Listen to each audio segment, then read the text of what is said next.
ជំរាបសួរខ្ញុំបាទឈ្មោះដួងហៃជាមន្ត្រីយុទ្ធានបឋមសិក្សាថ្ងៃនេះខ្ញុំនឹងលើកយកមេរៀនគណិតវិទ្យាថ្នាក់ទី3មេរៀនទី1ចំនួនដល់ 10000 ចំណងជើងរងអាននិងសរសេរចំនួនគត់ប្រើប្រាស់ក្នុងជីវភាពប្រចាំថ្ងៃសួស្តីកូនកូនថ្ងៃនេះមកជុំគ្នាណាកូនសុខសប្បាយអស់គ្នាកូនណាបាទយើងអត់មានអវត្តមានថ្ងៃនេះកូនណាដូចពេញអស់ណាកូនណាហ្នឹងហើយអញ្ចឹងថ្ងៃនេះគ្រូមុននឹងបង្រៀនកូនកូនលោកគ្រូមានបែបសិក្សាមួយជូនកូនដើម្បីកំសាន្តលេងផងដើម្បីឲ្យកូនចេះភ្ជាប់ទៅនឹងមេរៀនថ្មីរបស់យើងផងបាទនេះកូនចង់លេងទេបាទអញ្ចឹងលោកគ្រូមានល្បែងបោះបាល់មួយអញ្ចឹងកូនអស់នេះក្រោកឈរឡើងហើយធ្វើជារង្វង់មូលណាកូនណាបាទកូនអញ្ចឹងមុននឹងលេងល្បែងនេះលោកគ្រូណែនាំតិចកូនណាដើម្បីឲ្យយើងលេងទៅឲ្យវាត្រូវនឹងល្បែងសិក្សារបស់យើងបាទអញ្ចឹងល្បែងនេះមានឈ្មោះថាជាល្បែងបង្ហាញនៅថ្ងៃខែឆ្នាំកំណើតអញ្ចឹងមុននឹងកូនចាប់ផ្ដើមលោកគ្រូសូមណែនាំអញ្ចឹងលោកគ្រូសម្ដែងឲ្យមើលសិនកូនណាបាទទី1លើមើលគ្រូណាបាទខ្ញុំកើតនៅថ្ងៃទី17មករាឆ្នាំ1972បន្ទាប់មកលោកគ្រូបោះបាល់ទៅឲ្យកូនម្នាក់ទៀតចាប់បាល់កូននឹងនិយាយថ្ងៃខែឆ្នាំកំណើតហើយកូនបោះបាល់ឲ្យមិត្តភក្តិយើងទៀតតើនេះកូនបាទតើអត់នេះណាកូនណាបាទហ្នឹងហើយបាទថ្ងៃខែឆ្នាំឲ្យកូនណាបាទកូនចាំទេកូនចាំអត់កូនចាំហ្នឹងហើយសុំសួរលោកគ្រូដល់ទៀតថ្ងៃខែឆ្នាំកំណើតឧទាហរណ៍ថាកើតថ្ងៃទី22ខែ8ឬក៏ខែសីហាកូននិយាយខ្មែរខែសីហាខែកញ្ញាខ្មែរយើងណាកូនណាបាទណ៎ឥឡូវយើងគ្រូចាប់ផ្ដើមកូនណាបាទឥឡូវចាប់ដើមពីលោកគ្រូមុនតើនេះកូនបាទកើតនៅថ្ងៃទី17ខែកញ្ញាឆ្នាំ1972ខ្ញុំកើតនៅថ្ងៃទី1ខែមករាឆ្នាំ1982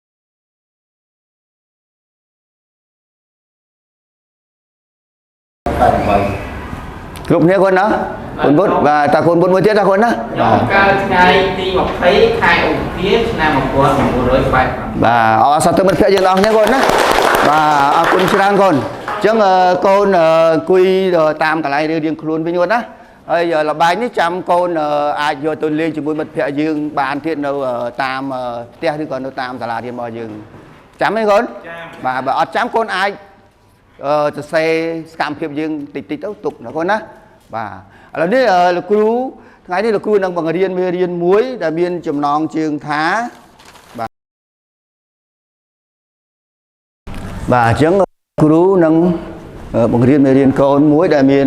មេរៀនទី1កូនណាចំនួនគត់ដល់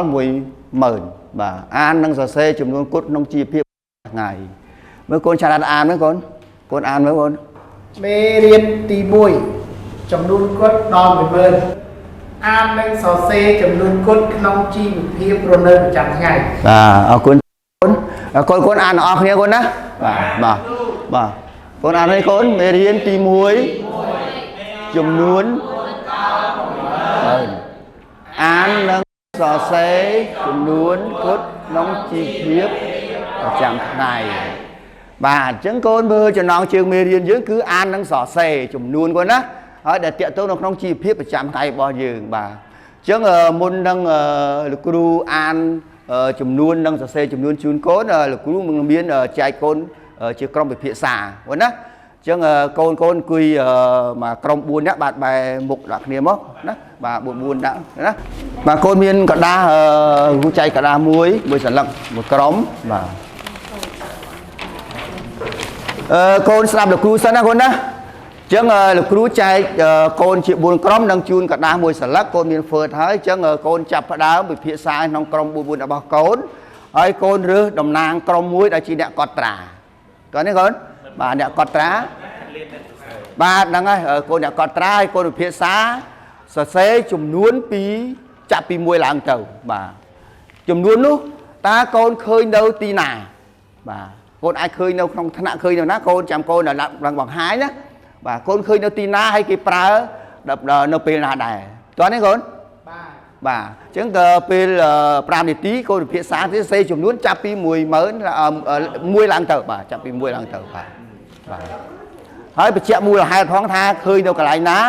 នឹងប្រើនៅពេលណាណាបាទ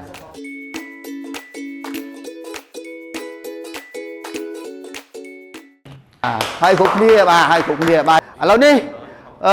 តំណាងក្រុមបាទតំណាងក្រុមមួយដើម្បីឡើងរាយការណ៍ហើយក្រុមផ្សេងទៀតសុំកត់យោបល់កត់បន្ថែមណាតែមានកំណត់ដែរអាចកត់បន្ថែមក្នុងរបស់យើងបានអញ្ចឹងសុំក្រុមមុនគេមកបាទកូនមកស្ម័គ្រចិត្តមកបាទកូនឃើញចំនួនហ្នឹងនៅកន្លែងណាណានៅពេលណាបាទអញ្ចឹងកូនមើលមិត្តភក្តិយើងណាកូនអាចកត់បន្ថែមលេខនៅក្នុងកដាស់ភាសាយើងក៏បានបាទតោះកូនឆារ៉ាត់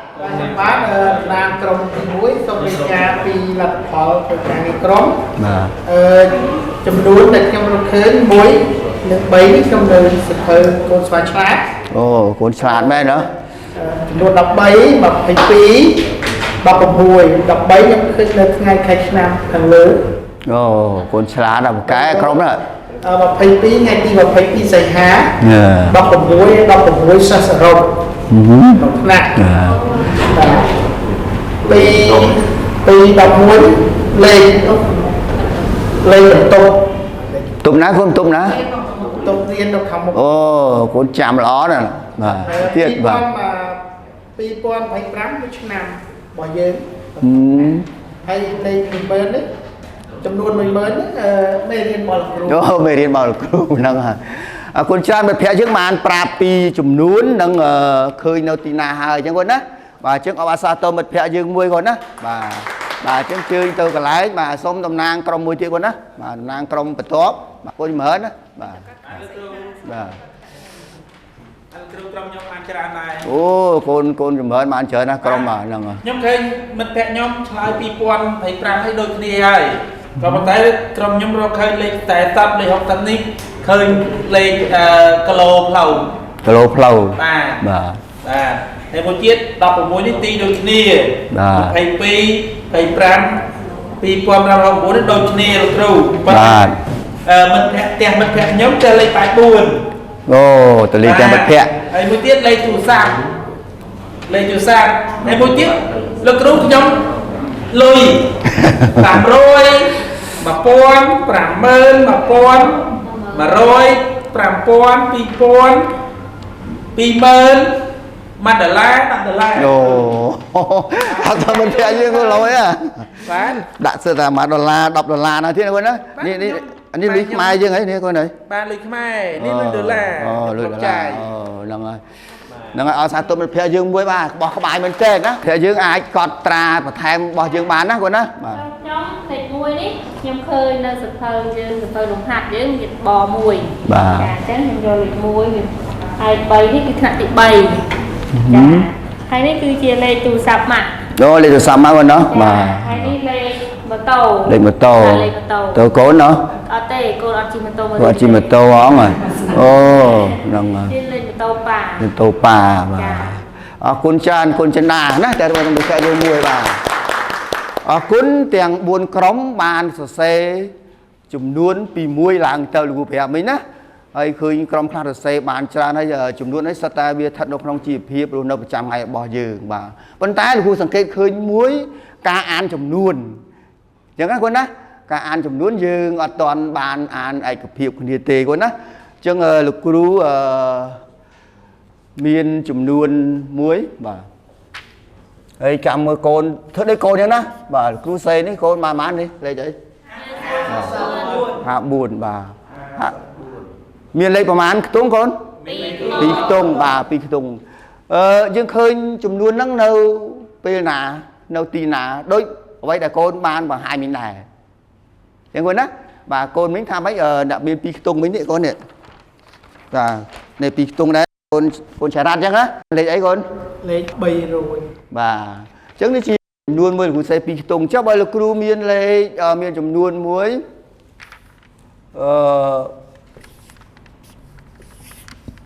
បាទមិញឃើញកូនចម្រើនអញ្ចឹងណាបាទចំនួនអីកូនហ្នឹងចូលមិនឃើញចំនួនអីហ្នឹងលុយអញ្ចឹងណាបាទលុយបាទរូបិយវត្ថុរបស់យើងអញ្ចឹងណាបាទ លោកគ្រូបានមានចំនួនផ្សេងមួយទៀតបាទណាចំនួនដែលកូនមានឃើញកូនសរសេរដែរបាទនេះឃើញណាកូនមិញបាទចាយហើយកូនមិញកូនឆ្លាតណាឃើញនៅចំនួនដល់10000អញ្ចឹងកូនណាបាទចំនួន10000ចុះលោកគ្រូបាទលោកគ្រូមានមិញដូចរបស់កូនដែរណាបាទទីហោចឹងណាបាទអានេះជាអីកូនកូនចំនួនអីកូនមិញលេខមិញជាលេខទូរស័ព្ទរបស់យើងអញ្ចឹងកូនណាបាទអញ្ចឹងយើងមើលចំនួននេះកូនឃើញស្ថិតតែនៅក្នុងជីវភាពរស់នៅប្រចាំថ្ងៃរបស់យើងតើនេះកូនបាទអញ្ចឹងកូនឥឡូវនេះកូនមានយកសភៅគោលមកទេកូនបាទកូនបើកសភៅគោលយើងនៅទំព័រទី8បាទទំព័រទី8អញ្ចឹងនៅពេលនេះនៅក្នុងទំព័រនេះយើងឃើញថាការអានសរសេរផ្លូវលេខរថយន្តលេខទូរស័ព្ទនិងលេខឆ្នាំបាទអញ្ចឹងកូនពិនិត្យមើលរូបភាពណារូបភាពនឹងឃើញសរសេរប្រាប់នៅខាងក្រោមនេះណារូបភាពទី1កូនមើលរូបភាពទី1គេនិយាយពីអីកូនសេតូចមើលកូនឃើញនៅចាលោកគ្រូរូបភាពទី1គេថាអានថាផ្លូវលេខ29ជាលេខពីខ្ទង់ណាកូនណាបាទពីខ្ទង់បាទលេខពីខ្ទង់29កូនមើលបន្តទៀតកូនបាទបន្ទាប់នឹងទៀតបាទទី2កូនបាទលេខអីកូនសេចកូនសីហាមើលកូនបាទលោកគ្រូនេះអានថាម៉េចកូនអានមើលគេអានថាផ្ទះលេខ34លេខ34បាទអរគុណច្រើនកូនកូនមើលរូបបន្ទាប់ណាកូនណាបាទរូបបន្ទាប់អីកូនឡានបាទឡានបាទឥឡូវលេខឡានកូនអានឲ្យកូនមើលក្នុងគេសរសេរថាម៉េចគេអានថាម៉េចកូនចំណាលេខឡានគេសរសេរថាម៉េចគេអានថាម៉េចកូនចាលោកគ្រូលេខឡានអានថាភ្នំពេញ 2B 80 35 80 កូនណាបាទអរគុណច្រើនកូនកូនចម្រើនបានគ្រូកូនចម្រើននេះភៅគ្រូមើលកូនបន្តមកទៀតអីកូនលេខទូរស័ព្ទលោកគ្រូលេខទូរស័ព្ទបាទអានថា012 942 84ណាបាទហើយកូនចាំផងណាកូនណាបាទរូបភាពមកទៀតកូនពិសិដ្ឋមើលរូបភាពអីយើងមានរូបភាពអីទៀតកូនបាទប្រតិទិនកូនឡង់យេលោកគ្រូបាទគាត់ហៅឡង់យេអញ្ចឹងហ៎បាទយើងហៅប្រតិទិនខ្មែរយើងប្រតិទិនហ្នឹងកូនណាស្រួលស្ដាប់កូនណាបាទអានថាសករាជ2008គ្រិស្តសករាជ2008បាទបន្តទៀតកូនបន្តទៀតបាទយើងមានរូបអីភាពអីទៀតកូនកូនសីមាមានរូបភាពអីទៀតកូនសីមាមើល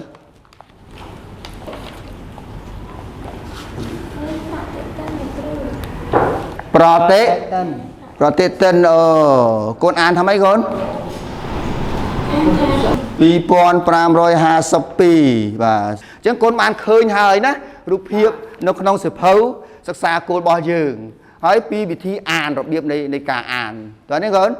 បាទជាសន្និដ្ឋាននៅក្នុងហ្នឹងគេសន្និដ្ឋានថាម៉េចដែរកូនស្រីតូចមួយសន្និដ្ឋានគេថាម៉េចដែរកូនអានសន្និដ្ឋានមិត្តភក្តិយើងបន្តិចមើលកូនសន្និដ្ឋានលេខផ្លូវលេខផ្ទះលេខឆ្នាំយើងអានតាមខ្ទង់លេខរថយន្តអានម្ដង2តួលេខទូរស័ព្ទអានម្ដង3តួបាទអញ្ចឹងនៅក្នុងនេះកូនឃើញទេណាសភៅគេសរសេរប្រាប់យើងថាលេខផ្លូវលេខផ្ទះនិងលេខឆ្នាំយើងអានតាមខ្ទង់តើនេះកូនណាបាទហើយលេខរថយន្តយើងអានម៉េចកូនដង2អញ្ចឹងណាកូនណាបាទដង2មើលគ្រូមានលេខរថយន្តមួយឲ្យកូនមើលនេះនេះកូនណាបាទណាមីលេខរថយន្តកូនថាអានម្ដង2តួអញ្ចឹងណាបាទអញ្ចឹងកូនសីហាអាចអានបានណាកូនសីហាមើល2តួបាទលោកគ្រូ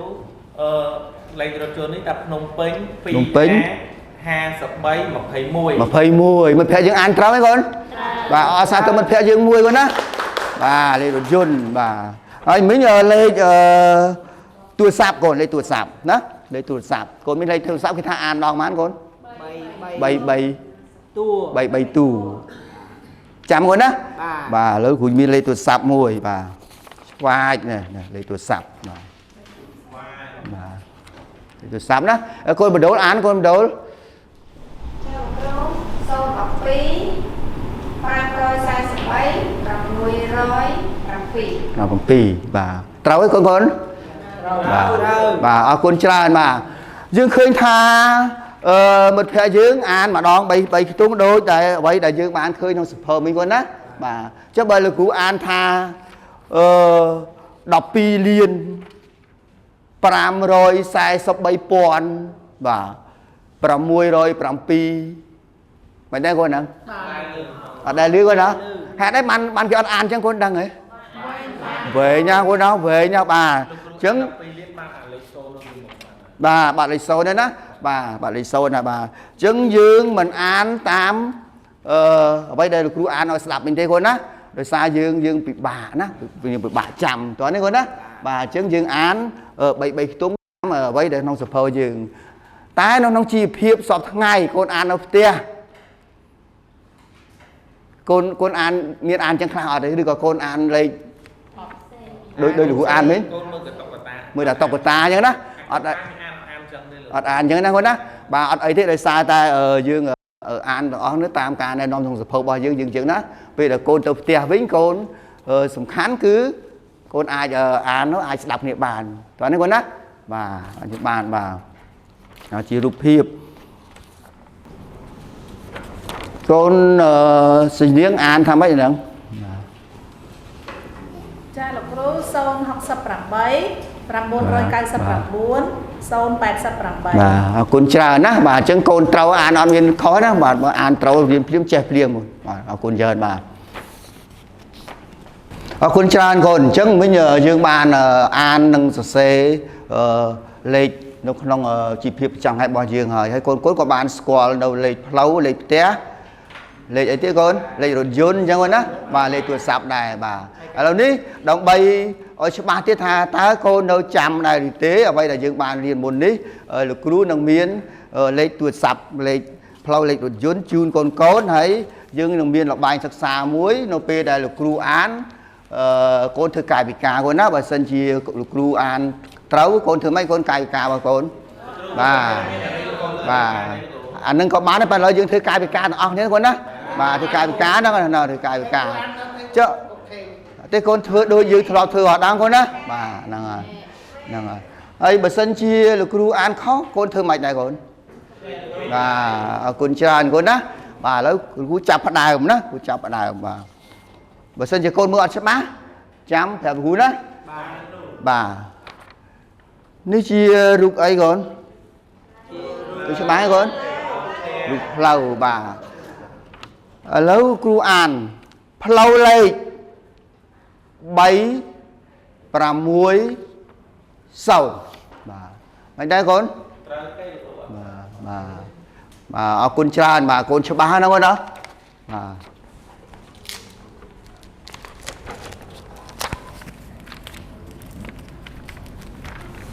chứ mà ăn trâu ăn thằng anh con mình thằng con nào ăn trâu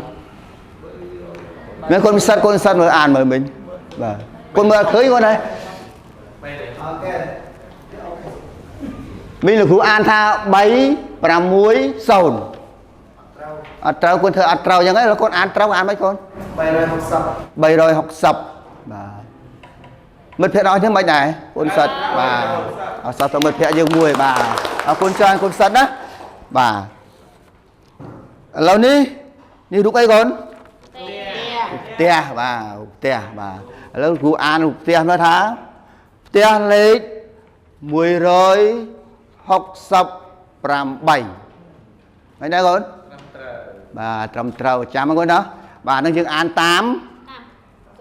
tung con sẽ tôi ăn 8 tung đó 8 tung bà chứng dương an lệ té lệ pháo an từ 8 tung con đó đi bày rồi hóc mà rồi học sập rằm bày bà lúc miên lúc hiệp mùi thiệt bà anh ấy khởi con bọn té hôn dương đó bọn té lên cái đặc bật tỉ mục dương con đó bà té lên đó bà lấy khu an tha té lên 301បាទមិនដែរកូនបាទអូកូនច្បាស់គ្រប់គ្នាណា301កូនណា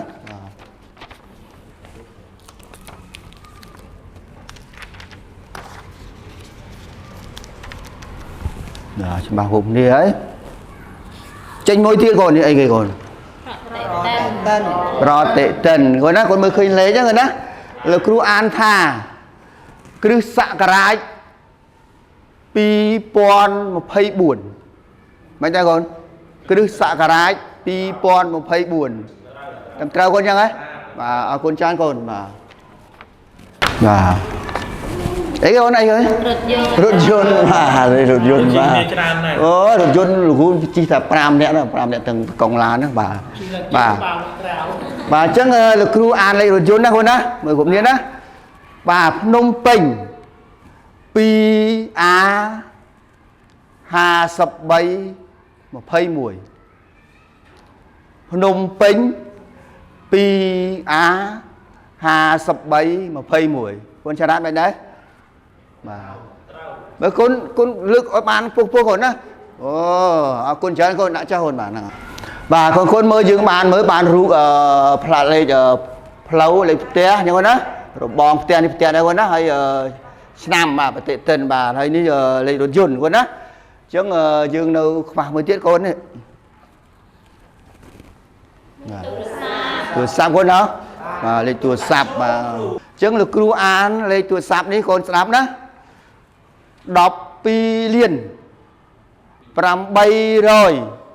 823,995បាទអូកូនច្បាស់ណាកូនណាបាទហេតុអីបានថាកូនថាខុសកូនអានចឹងមិនដែរកូន3ខ្ទង់តាមយើងរៀនមិញណាកូនណាបាទកូនចាំមេរៀនបានល្អអញ្ចឹងណាតាមពិតលោកគ្រូបានបញ្ជាក់ឲ្យថាកាលណាយើងអានអញ្ចឹងយើងពិបាកអានគួរណាបាទយើងចាំបាទហើយកូនអាន3ខ្ទង់តាមសភៅយើងចឹងណាតែកូនដែលឮគេអានមួយខ្ទង់ហ្នឹងកូនគាត់ធ្លាប់ឮដែរកូនណាបាទតុក្កតាហ្នឹងហើយមិនជាខុសអីទេកូនណាបាទជាខុសទេបាទអញ្ចឹងយើងរំលឹកឡើងវិញកូនណារំលឹកឡើងវិញលេខផ្លូវណាលេខផ្ទះយើងអានទៅតាមខ្ទង់តោះនេះកូនណាបាទលេខឆ្នាំបាទលេខឆ្នាំយើងតាមខ្ទង់ដែរកូនអញ្ចឹងហ៎បាទលេខរថយន្តយើងអានបាទ22ណាកូនណាហើយលេខទូរស័ព្ទយើងអានមិនដែរកូន3ខ្ទង់បាទអរគុណច្រើនបាទអញ្ចឹងកូនមានយកសភៅកូនស្មារតីកូនស្មារតីយើងមកទេកូនបាទអញ្ចឹងកូនបើកសភៅយើងបាទបើកសភៅយើងនៅទំព័រទី7កូនពណ៌ទី7ណាកូនបាទពណ៌ទី7បាទកូនឃើញទេកូនបាទកូនរកមើលលំហាត់ទំព័រទី7បាទលំហាត់លេខ1ម៉ាត់ទី1កូនណាបាទឃើញម៉ាត់ទី1អញ្ចឹងហ៎បាទម៉ាត់ទី1រកឃើញណាកូនបាទម៉ាត់ទី1បាទគេឲ្យធ្វើអីកូនកូនស្រីនាងលំហាត់ទី1ចាលោកគ្រូលំហាត់ទី1គេឲ្យយើងចូលមើលរូបរួចសរសេរលេខនិងពាក្យអានកូនណាយើងកូនអាចធ្វើបានទេកូនបាទនឹងលំហាត់ទី1អត់អីអានឹងទុកចាំយើងយកទៅធ្វើផ្ទះកូនណាហើយលំហាត់ទីទំព័រទី8កូនមើលទំព័រទី8ដែរសភៅលំហាត់កូនស្វាឆ្លាតយើងណាទី1ទី3កូនណាបាទអញ្ចឹងលំហាត់ទំព័រទី8លំហាត់ទី1កូនមកដូនក៏ឲ្យធ្វើអីហ្នឹងមើលកូនលំហាត់ទី1នៅទំព័រទី8គេឲ្យចូលមើលរូបរួចសរសេរលេខនិងអានពាក្យសរសេរលេខនិងអានពាក្យបាទចឹងនឹងពាក្យអានបាទនឹងផ្លាកលេខរថយន្តកូនហ៎បាទលេខរថយន្តបាទអរគុណច្រើនកូនព្រោះចុះលំហាត់លេខ3លំហាត់លេខ3កូនលៀកលំហាត់លេខ3ក៏ឲ្យធ្វើអីកូនគេឲ្យគេថាចូលសរសេរលេខរថយន្ត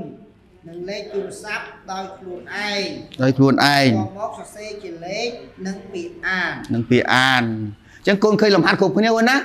ញ្ចឹងលំហាត់នេះកូនយកទៅធ្វើកិច្ចការផ្ទះរបស់យើងហើយថ្ងៃស្អែកលោកគ្រូនឹងយកមក